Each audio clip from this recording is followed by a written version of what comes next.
Greetings friends, welcome. Today we're looking at some Git internals, in particular the tree object. There's three objects that Git will store internally to represent your repository. There's the commit, the tree, and the blob. And combined they give you a snapshot of your repository at a particular point of time.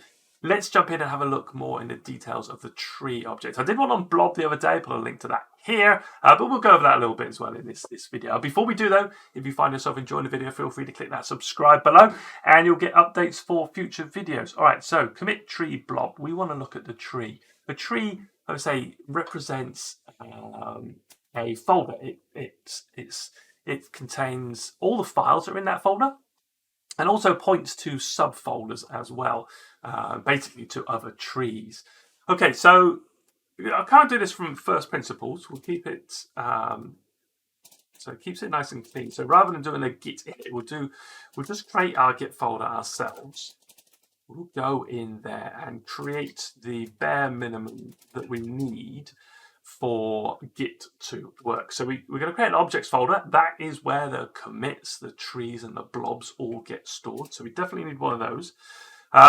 We need a refs folder, and inside refs we need a heads folder. So that is where our branches will exist. And we also need a head pointer. So let's create a head pointer and we'll just get it to point to master.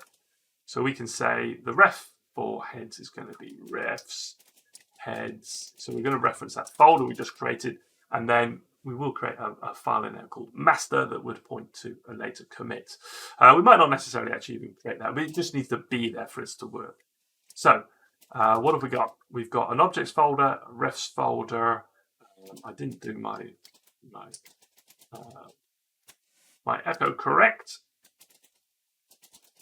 So what have we got? Yeah, we've got head, which is just a pointer to the master branch. We've got an objects folder where commits, trees, and blobs will get created. We'll see them come in there. And we've got a ref. So if I do a tree here at the moment, you can see there's nothing in objects and there's nothing in refs, and head just has that text in it. All right, let's come back up into our repository and let's create a file with the word hello in it. We'll do this low-level plumbing wise, just keep it clean. So I'm just going to create a hash of the file with the word hello in it. So we do standard in, that takes that echo hello, and we write it out. That has created a blob for us now. Here's the shard of that blob. So our tree, we want to end up pointing to this blob. If we look at our structure at the moment, you see it has created under objects a blob for us. I can do a Git Cat-file, pass in that shard, say what type of object? Okay, it's a blob. And what is the contents of that object? The string that we added, hello.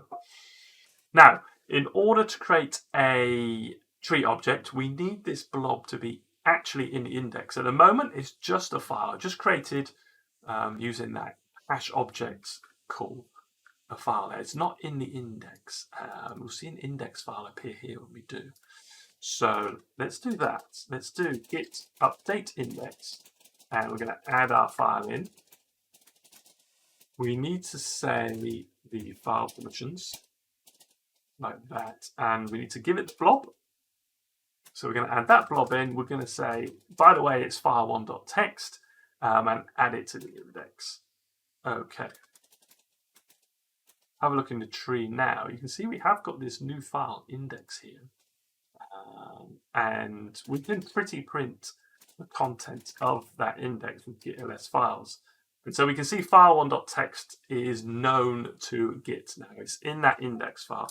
It is a binary file. If I do a non-pretty print, so I'll go into Git and do type index. You can see file1.txt is in there. So it's tracking that file now.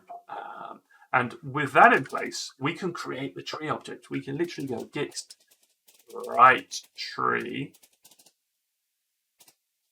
and that is the hash of the tree object that has been created. And And that is going to be looking at the files in that folder. So we can see, let's look at our tree. So here is 5b. This is our tree object. And it's just going to be pointing to the blobs in this folder. We can look at that file. We can say, yeah, what type is that file? Give it the hash of that file, and it's a tree. And what is the contents of it? We can do a pretty print on it, and we can see, yeah, it's pointing to file1.txt. So it knows the hash of the file, the name of the file, the type, and its read-write permission. So when we created this, it's just a blob. There's no file name information in that blob, but the tree has got that. It points to a blob. It knows the file name, and so it'll keep a record of every file in this folder. And then it will also point to subfolders as well. So a tree can point to another tree. We could have a quick look at doing that. If I come back out here, let's create another file. Let's do hello2. We'll do a similar low level git hash object, standard in and write. So we'll add in this file again. When we add it to the index this time, and I'll do a git update index --add hash info. Leave this hash here. We copy that.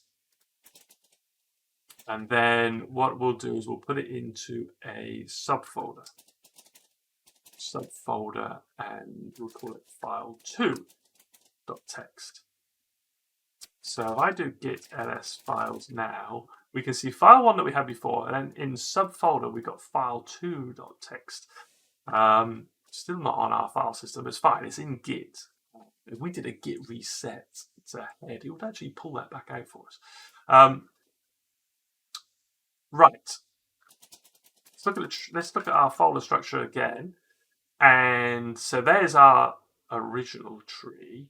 Now, if I do a write tree now, we should have a tree that points to file 1, but then also points to the subfolder as well. So let's try. Let's do a git write tree. Here's our new tree that it created.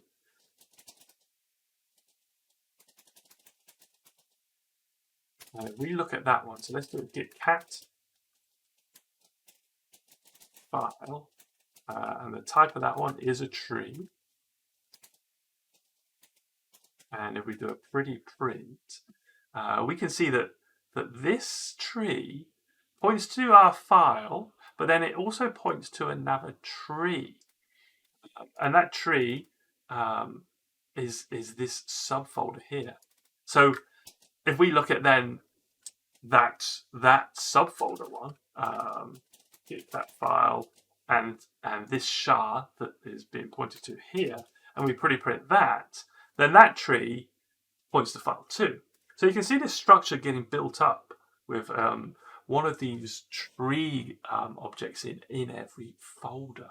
And then on top of that, you've got the commit that points to those. But yeah, so the trees point to the blobs and other trees, and they're named with the hash object, the hash of the contents of the file there. So there you go, Git trees. Hope that was interesting. Give me a thumbs up if you liked it, thumbs down if not. But thanks very much for watching, and I'll catch you next time. Bye.